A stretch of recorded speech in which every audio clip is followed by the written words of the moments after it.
Eh, Fred, Teka lang. Fred, tanong ako sa'yo. Kung bang may nagkakarerang bus, jeep at saka kotse, saan ka doon? Jeep at saka kotse at saka bus. Oo. Sa bus ako. Malaki yun din. Hindi makakauna yung mga ano. Tsaka yung mga bus. Pag sinakay mo sa Manila yun, mahilig sumiksik-siksik yun. Di sa bus ako. Pero ikaw, tanungin ko naman, kung may nagkakarerang bus, jeep at saka kotse, saan ka doon? Eh siyempre, pinili niya na yung bus. Eh di sa jeep na lang ako.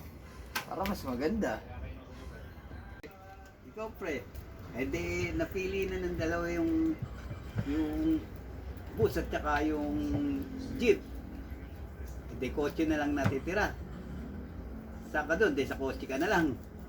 Siyempre, wala na akong pipili iba dun eh. Napili na ng dalawa yung bus at saka yung jeep eh. Sa kotse na ako, wala na akong pagpipilian dun. Saan pa ba ako dun? Eh, pre, ako naman magtatanong sa'yo.